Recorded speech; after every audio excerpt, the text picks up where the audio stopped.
Definitely done to Breeze and Cascadia Rolling, and also the upcoming Cascadia Alpine Lakes, which goes to Kickstarter in 11 days. Thank you so much for being here, Randy. Right, welcome. Thank you, Jack.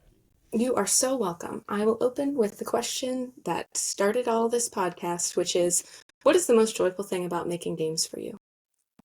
I'm a builder, and it was a while before I realized that was like the key things. I like to build things and see how they come out.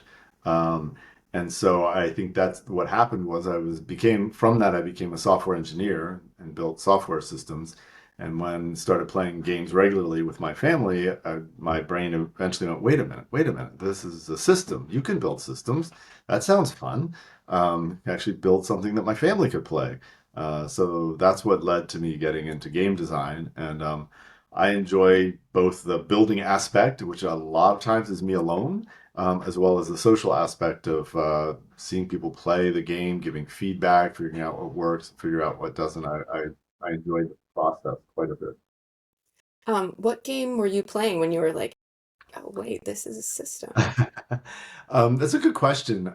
But I kind of got into like the hobby, as people say, after I met my wife and her son, now my son, who was 9 at the time, and said, "Hey, let me go find some games we can play." I think I had heard of Catan, but Mhm. originally I thought Catan was just a video game, but like things about it sounded cool, so I went and did research. Came home with Catan Carcassonne from that research, so pretty obvious choices. Both worked quite well for us. And eventually, with my now sister-in-law, we ended up playing like we would play Catan like 2 or 3 times in a night. The joke about that because it was realistically 2.5 times. The third game never finished. I mean, it was typically 1 a.m. by that point. Sure. Uh, and then I think the other one I would call out here, a couple others would be King of Tokyo, which definitely worked for my son at that age quite a bit. And then Ticket to Ride was one that came in a bit later. It might have been around the time I started trying to design. So those were definitely some big early games. That's awesome. When you were like, oh, I can do this, and you knew you wanted to build something, did you know the kind of games you wanted to make? Like, was it just obvious? So for the first one, kind of yes. My favorite computer game is Sid Meier's Civilization. And I've played all. I think I've played all versions of it, some level, and some a lot more than others. And after playing Catan, I kind of thought I like some of the ideas of Catan. Here's some things I don't enjoy as much about Catan, but more importantly, can I like take some of the ideas from Civilization, merge them with essentially hex, terrain tiles, um, and make a game. And I had been playing, some other, I won't remember exactly, worker placement games and that kind of thing. And so I just kind of threw all of that together to start working on a game. And at first it was slow. Like I would work on it for a while, then put it aside for several months, and come back to it. So for a while it was like that. So that's how I got started. I didn't have an idea of like, oh, in general, this is the kind of game I want to make. I was in some ways early enough in the hobby that I hadn't developed whether do I like every kind of game, do I like specific kind of games. I don't know that I was there yet, but that's what got me going. That's awesome. Um, and Cascadia is, of course, a building game, and is inspired by nature in the Pacific Northwest. Um, did you choose nature or did nature choose you?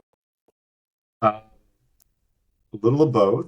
Um, the idea for Cascadia came up when I was looking at an old design note, which was basically something about, what about a tile laying game where the first layer of tiles dictated what was allowed in the second layer of tiles?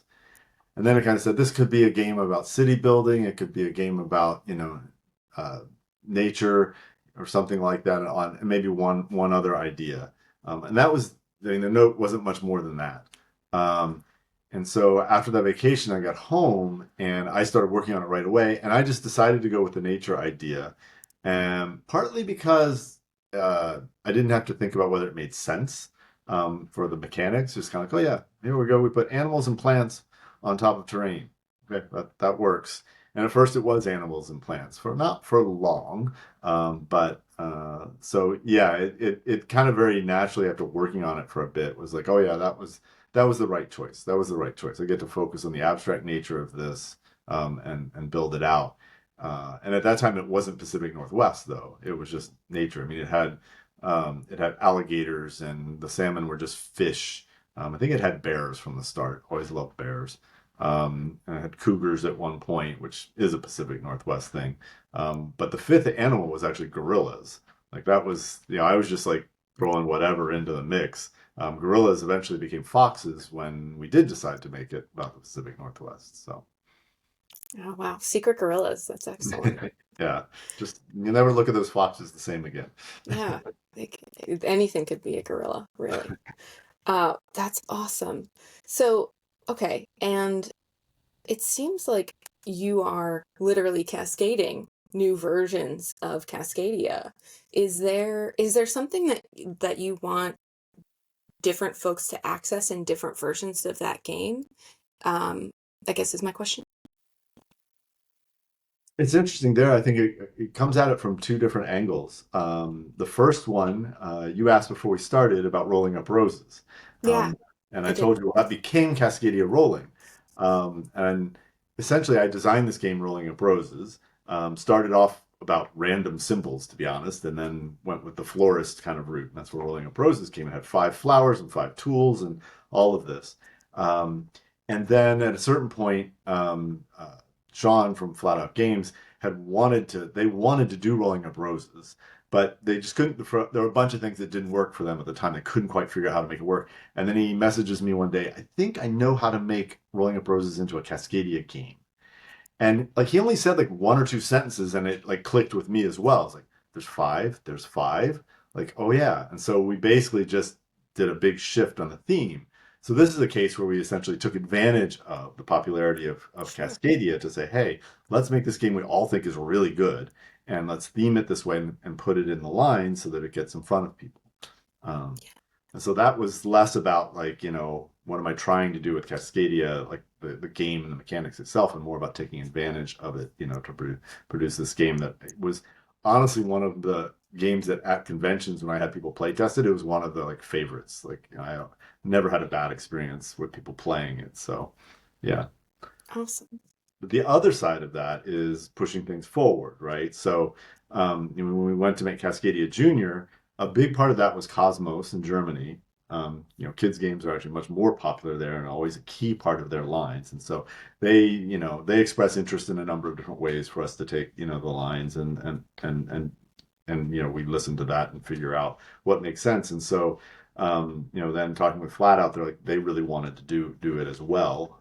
So in that case, I got together with Fortessa Elise, who you've had on your Yeah. show as well, and I can't remember if you talked much about that, but we got together, and especially with some of her experience from Prospero Hall, Funko Games, etc., to think how do we do this? How do we take a game like Cascadia, which has a family mode that a 7 or 8 year old will have no problems playing, and how do we make something that we can call a kids game from that would Mhm. actually appeal to even younger children? And so that was a case of trying to take what is it. And Fortessa asked me this question very early on. She said, what do you think the core thing about Cascadia is? Like, what is it that we can't lose, that we should be focusing on, that we should be building around? And essentially it was the dual layer puzzle from a mechanics standpoint. It was the dual layer puzzle. The theme we knew the theme was going to push the way it was, and that was fine. But from a mechanics standpoint, it's like if there's no dual layer puzzle for when you're laying stuff in Cascadia, I don't know, I don't think it's really a Cascadia game. And so we had to figure out how do we maintain that puzzle and make it simpler. So that's where Cascadia Junior was born. Yeah, that's awesome. The yeah, it sounds like I mean, and it sounds like it's also a question of like literal accessibility. You want to get a game into more people's hands, and it makes sense to do that in ways that make them simpler for children and also give them recognition for folks that already enjoy something and how they can continue to enjoy something similar. Um, and you have also another puzzle game, which is Tabriz, which is about carpets, if I am. Yeah. Interesting. Yeah. Tabriz is a game where you are a master carpet weaver with your shop in Tabriz, and you send your assistants out into the Grand Bazaar there to gather materials for you to make carpets for commissions. So, yeah. Nice. It seems like there is like a theme of um, building, also resources, but also this sort of like there's like a consistent reward that's happening throughout the building. Maybe I'm misinterpreting, but it seems like the games that are the games that are that you're talking about are like you get to build something, but you also get to have some sort of like moment with what you have accomplished. Um, that is part of a reason why you can make it for kids because there is this like big you did it moment that I feel like is necessary in kids games, but is like minimized in adult games sometimes to a certain extent. Were you looking for one of those like you did it moments when you were building it? Well, for Cascadia Junior, we were. It's like, okay, it's great. Cascadia can be for some people a very dry puzzle. Once they get beyond the theme, like, oh, it's just math. It's math and a little bit of spatial reasoning, and you're there, right? Some people absolutely love that. It's obviously succeeded because of that. And some people bounce off of Cascadia because it's not their thing. But with kids, it was like, no, it can't be, quite that dry. And so, in Cascadia, or so for Cascadia Junior, there are more moments during the game. We don't rely on, like we do with Cascadia, that you placed your fifth salmon and okay, this is awesome. I'm getting up to the higher score, doing well. Yeah. No, in Junior, there's the moment where you get the three in a row, three together, and you go, I get to take a thing. I just accomplished that. And so, yes, I think that was kind of important to introduce that moment in there. Yeah. Yeah, it's just like a I think it's interesting as I have been doing this podcast. I have been sort of seeing where moments of joy happen in games and where moments of joy happen in their creation. But it's so interesting when you play games with kids or for kids. It's like they need the absolute yay I did it moment in a way that is like very universal and like a very universal like joy experience, whether people are building something with each other or collaboratively or whatever it is like kids need a win moment in a way that adults are sometimes like, no, it's okay. And I think it's important to realize they need the moment, but they actually don't always need the win. So, some kids do, some people do, right? The winning is just Sure. becomes the thing. But for kids, I think there's more that just need the moments. And so they can play a game, not win, not have a chance at winning, but as long as they had their moments, like they're happy. And honestly, I credit for Tessa for most of that in Cascadia Junior. I think she was really good at pushing that kind of stuff and making sure we had it. But the memory I have of learning that was from playing a Ticket to Ride game with five of us, or not, yeah, five of us, and one kid. All he cared about in the game was winning longest road. And when he put down his 15th, train and had the longest road, he pretty much checked out in a really happy way. Yeah, Like he had no chance of even being close to winning the game. Like that was never going to happen. But he had decided at some point that was going to be fun, and he did it, and he had a great experience. So I always remembered that. that's wonderful. Yeah, like I think more and more too games are becoming uh I guess more becoming about what is the positive net positive experience that you're having versus like winning, or we're in this like bifurcation of like, do you want to win with by like getting someone else's account, or like do you want to win with AI, or do you want to win with this like net negative sort of experience, and or do you want to just play because it's fun and like it's a net positive regardless of whether or not you're the capital W winner. um and I think maybe I think especially games that are puzzle like are about process. And do you find that to be more interesting to you? I do. I don't mind games where you really need to, do something to accomplish a thing that's big and that's it. But I tend to like that if I'm going to sit at a table for 40 minutes to 2 hours, like I tend to think I want to see progress along the way. I want to have those moments along the way and not be relying everything for like where do I end up. And honestly, most games do provide that. There are some that don't, and I probably don't tend to enjoy them as much. But even in a game like Tabriz, where you are finishing commissions, like you build up your skill as you finish more commissions. You finish more commissions, you raise your points, you get more abilities. Like, and so you have a feel for like where am I as the shopkeeper, as the master, in all of this, that I think has a good feeling, even if you lose. And Tabriz is an interesting example because as the rules are written in the first edition, it says you track your score as you go. And it has a score track on there and you score it as you go. But actually, after we shipped it, there was a little bit of confusion about some of the wording there and stuff. And we stepped back and said, it doesn't seem like tracking your score as you go is actually helping the game. Like it's actually giving some people, some people realize there's almost no chance I win this, right? Mm. Because they actually can see, the score, even though it's all kind of public information. But who adds up all the scores on the little cards, and all their opponents during the game? And plus, they actually, I think the way it's set up, they get hidden after you take them anyway. So you can't actually add them up. And it was like, it's a much better experience for most players, not all, but most, if they actually don't see that score and total everything at the end. Um, That to me, that is an example of something that I like to call the mini golf model. Like when you play mini golf, you can keep score and you can know that you're not gonna win. Um, or you can know that you're like somewhere close in there, depending on who you're playing with, right? If you're playing with kids or what, because some people get very competitive about mini golf. But that is, I feel like, absolutely. I think if you want to focus on the points for things, like, and you can, and you want to have that option, but does that really change the smell of the AstroTurf, the taste of the slushy at the end? Maybe not. yeah, yeah. Yeah, and I think we get a sec. Well, actually, the rule book has been updated a bit electronically. Like the one you get off of BGG now is a little Oh, cool. different.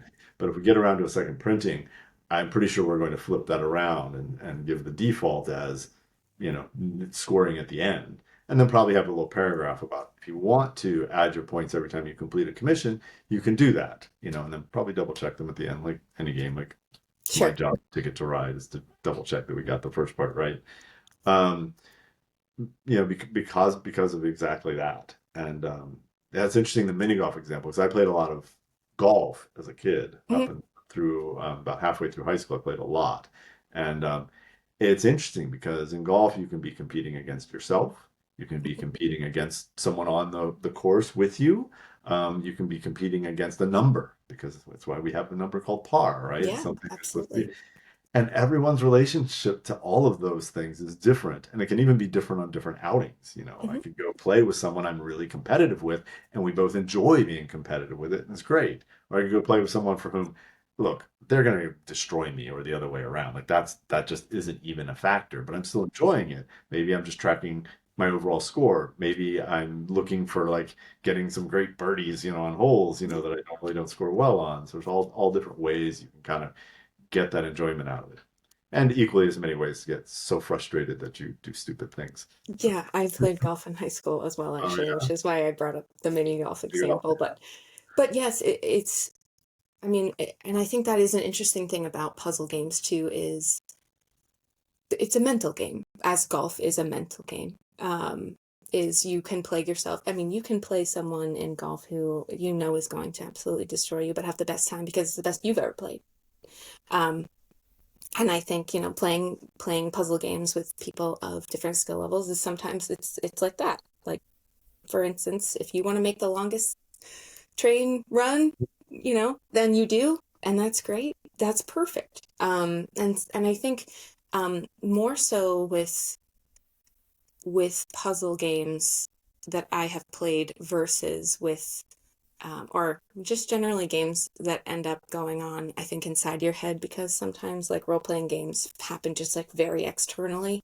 Um, thing, or um, everyone knows how well you're going to do because of what you've rolled, or there is some sort of assumption about how well things will go that is either beyond your control or not something that you can quote unquote shoot for, right? But in puzzle games, you can actually have goals and make strategic moves to strive towards whatever that goal is, whether it is the goal to win the game or not. But you can absolutely sort of DIY your way through feeling like you've won when you haven't, which I think is a really interesting concept of puzzle games, because I think we can place some emphasis, I guess, on winning, but also on what did you do, um, and what did you think, versus like what did the dice say, or something like that. And so I think um, you get to learn a lot about people that you're playing with as well, because I, it's also interesting because the puzzle games aren't necessarily, to my understanding, all cooperative. Uh, Correct? Yeah. So like there is a clear winner. You're not playing necessarily with each other. You are sometimes playing against each other. Um, and so playing against each other also offers you the ability to have skills in certain ways that other folks don't always. Um, I think that's an interesting part of making a puzzle. Do you also find that there is a puzzle inside of your puzzle game that you had to solve to make it work? It's interesting because there's sometimes prototypes I'm working on where I really enjoy the mechanics of it at the time. Like I love doing the things that it's doing, and so I can get into sort of a groove of testing it myself and enjoying it. But I have to watch out for is missing that while it's fun to do the mechanics, the actual puzzle isn't very satisfying. Um, and it's easier to do when I'm testing myself because I'm often playing like multiple players and like, so I'm just testing if things work or whatever. And sometimes I can miss that the actual puzzle itself isn't that satisfying. I've got one that I co-design now where I think we were at that spot where at a point where like it was working well, but truthfully, the puzzle itself that people had to go through to figure out how to score well wasn't really all that interesting. And we had to hear certain bits of different kinds of feedback from different kinds of players to realize that. And then we had to step back and say, okay, we still really like the physicality of what's going on and the feeling of this. How do we actually make the puzzle itself that you're trying to accomplish, you know, truly interesting? Uh, and which was an important moment. I think feel really good about where we are with that prototype right now, and I think it's because of that recognition. What are the satisfaction levers that one is pulling? Like, what are the buttons and levers of like this will is it literal like reward versus like carrot versus stick, or I mean, I think there's a bunch of different ways to approach it, and I think different games approach it in different ways. Um, and we've talked about how different players have different priorities or things that make them enjoy the games. And so, I think in a way I lose sight of that sometimes with Cascadia, and that for me, the points and maximizing them when I play it are so important, right? Like, oh, I can't do this, and you're doing these trade-offs of like, oh, if I do this, I get 3 points. If I do that, I'm four. But do I set myself up better? Like it can be very mental math, Mhm. thing. And I really enjoy that aspect when combined with the spatial bit. But there are actually plenty of people who play Cascadia who really don't enjoy it and are never going to think about it in terms of 3 points versus four. They're going to think about it in terms of like, what's the feeling of I just made a longer salmon run, or what's the feeling of this? They may have a vague understanding of where the numbers go, so they're not going to make like the really low scoring, thing, but they may not actually make the best one because they're just going to make the one that feels right based on what they know and quickly. And I think one of the keys to that to me is Cascadia would not have sold as many copies as it did if that second part wasn't true for a lot of people. It just because that would have limited its audience much more. It still, I think, would be a very popular game, but I think it would have cut out, a decent amount of the audience if that part weren't fun for folks. The the tactile ability to build something big is definitely like a since time immemorial, people want to build something big and fun. Yeah. Well, that was one of the things that once, signed the game with Flat Out and we started talking about it was one of the principles from the end, from the beginning was when people are done, we want them to feel like they want to look at what they built and they want to take pictures of it, maybe, and appreciate it, right? And so, there were truly two parts to that. Like one, how dynamic is the final product, right? They all look the same. Yeah, you're gonna play 5 games and be like, yeah, I'm done. So it needs to be dynamic enough that they all look somewhat different. And then two, you need an artist to bring that, vision to life. So, putting those two parts together with Beth doing the art, I feel like that's one of the things we really, really accomplished with Cascadia. It's awesome. Yeah, so it seems like part of this sort of also started with the end in mind. Do you think that you do that when making games? Um, Not really. Sometimes I do. I mean, sometimes I have like a picture of what it might be like. But the truth is, it almost always changes. At some point, the game that you're designing tells you where it needs to go, and it's not quite where you thought. So, like as an example in Tabriz, my initial ideas for Tabriz were actually centered on something that is not in the game at all. And it was the idea that the market would grow, that you would be exploring, to add the exploration of new tiles coming into the market along with everything else. And that was one of those mechanics I started with that, and I just couldn't like make it interesting. And I was bored by it myself, so I was like, okay, what if we just get rid of this and put all the tiles in? And then I immediately went, oh yeah, yeah, okay, that works. So in that way, it's very different than what I started thinking I would make. On the other hand, a lot of the other parts are right on, and it was just about figuring out how to make them work and how to get the right tiles and goals and everything. So the example with Cascadia is that Cascadia actually, when it was signed with Flatout, had a board very similar to Calico. There was a limitation of how you could do it. It was a much more restrictive and simpler puzzle. Um, but I had talked about removing the board. I had thought about removing the board, and then when we're talking with Flat Out and Sean in particular, he's like, we sat down for a development session, the first one after signing it with them, and that was the first thing we did was just don't change anything else, just get rid of the board. Let's see how it plays. And one play, and we both went, oh yeah, this was going to work. Like, there was like zero doubt after a single play. So from that perspective, it became a very different game, which in some ways was great for Flat Out too, because it gave them a huge differentiation with Calico, right? Whereas if it also had Sure. a board, it would look much more like a variation on Calico, which would be kind of funny since I had only played Calico once at that point. And it wasn't really modeled after Calico in any way. But it definitely made for a much different game, and it works really well because there are plenty of people who love the restricted puzzle of Calico, and they play Cascadia and they feel a little bit like it's a little too easy.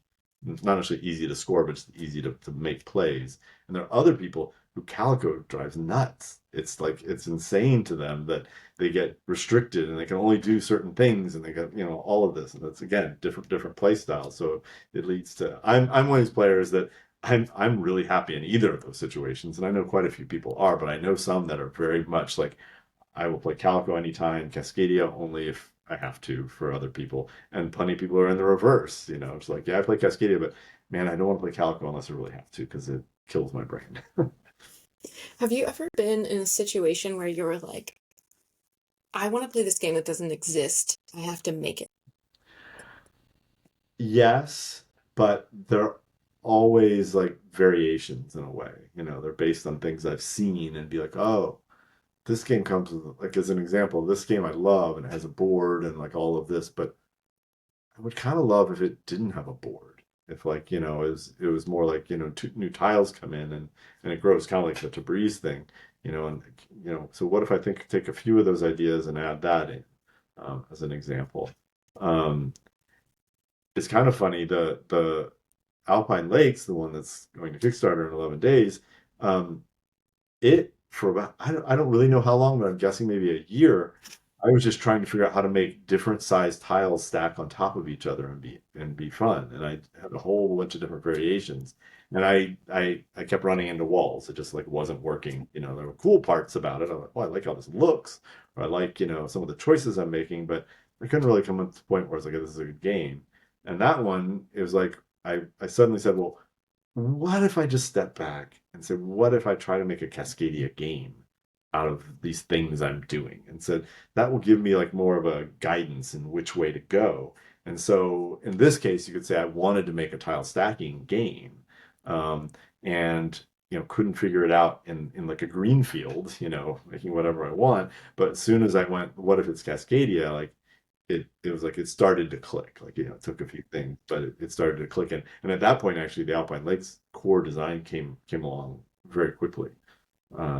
So, you know, that's some of how it goes. I have plenty of ideas still that I'm like, I want to do this thing, and I haven't been able to make it work. Maybe I worked on it for a couple of months, and I've got boxes in this office, you know, with parts of games that, like, you know, they're not really games yet. So we'll have to see. What is your favorite part about the Cascadia? I'm going to call it the Cascadia verse. Um, That's a good question. I think one of the things that I've enjoyed about it is working with the team with ideas about how to expand it. And I think I've also really appreciated that no one there has wanted to make like the the simple sequel. Right? Yeah, oh, we change a few things and we call it Cascadia 2 and go on. Like, there's never been anyone on the team that has like suggested that. It's always been like it needs to stand up. It needs to do something different. It needs to hold. And so that's, you know, with Alpine Lakes, and when I showed them the prototype for that with the double tiles and stacking, like those were very different things. Even though someone coming to that game will actually know 50% of all already. But the other 50% is actually quite different, and will pull you in very different ways. So I think if you had asked me, like when I designed, like let's say about when I signed the game, the state it was in, if it would support that kind of thinking, I would have been like, no, it's that's just a simple concept, you know. But in the end, it really has supported that level of thinking, and it's been a lot of fun to explore the different ways in which we can bring that in. So Like variations on a theme, but with completely different outcomes. yeah, yeah. Nice. What do you, would you, I guess, when you're thinking about like uh, Cascadia and these versions, like, I don't know, 5, 10 years from now, what do you hope for them? Um, I mean, at some level, I hope for what, you know, every designer wants, which is just that as many of them are sort of evergreen titles that people keep playing as possible. Um, it's a lot of fun to know people are playing your designs. It's a lot of fun to know that all of the work you and a team, you know, put into something for, you know, often a full year, maybe more, is just continually being appreciated. You know, I'll see Cascadia out somewhere. I'll see people playing it, and I'll just be reminded of the art process, and you know, being able to see things come in from Beth, you know, as it came through and going, holy cow, this is going on a game I designed. And then just continually being able to see it is a lot of fun. So I really enjoy that, and I hope, because it's Cascadia in particular, I hope it has some small part in growing the hobby and bringing more people in, and you know, leading to more games, basically in a way for the United States, making the United States a little more like Germany. You know, you go into a store that's not a game store, and you see a lot of what we call today hobby games. You know, we made baby steps in that direction. But it'd be nice to see us get farther in that direction. And that's just the expectation. Like, why wouldn't I go into, this kind of store and expect to see, at least 10, 20, 30 different games I could buy? Yeah, the democratization of physical games would be excellent. Yeah. Um, Being able to, I've talked about it on this podcast before, but a sort of a reintroduction to an analog experience with other people is probably a really excellent, I say, talking to you through the internet, as a really lovely way to learn to connect with people in so many ways. Um, is there anything you want to tell folks about Alpine Lakes for the Kickstarter? October 14th is when it's going live. Details will all come out, but it'll look a lot like the Cascadia campaign in terms of many things. Um, and yeah, the game itself is interesting because if you've seen Cascadia Junior, you've seen one of the core parts of Alpine Lakes. The irony is it was put into Alpine Lakes first and then adapted to Junior, which was the double hex tiles. Cascadia Alpine Lakes is entirely based on the double hex tiles, and then it's based on stacking up to, things to new heights. And in typical Cascadia fashion, there are no like limits per se, like, oh, you can go to level 2 or level 3 or this. It's fairly open in that regard. It's the points and the patterns that will dictate whether or not you want to. Um, so I think it's fair to say that it's a small step up from Cascadia in terms of complexity, but anyone who knows Cascadia will come into it with such a sort of step up already that they'll know so much about it that I think it'll be relatively easy to learn for most people. Um, and so totally new wildlife. Only 3 habitats this time. Had to simplify it. Um, and looking forward to seeing how it's received. That's awesome. I have just one last question for you, which is, what is a question that you wish someone would ask you? Wish someone would ask me. Oh, that's a really really tough one. Um, really tough. It's interesting. One of the questions that gets asked a lot is sort of like, well, what is your favorite game? And I actually think it is a good question, and I think it often leads to a good conversation because people don't have favorite games lightly, right? So it usually Hmm. means talk about. So I often appreciate that question. Um, I often think that there might be a more complex version of that question, if you will, or a more open version of that question about, the things that you like to play, um, that that that can be interesting. I know, for example, that I often end up talking about for other reasons on podcasts, like that I play a pretty wide variety of game styles, and I enjoy a pretty wide variety of game styles, um, whereas that's not everybody's thing.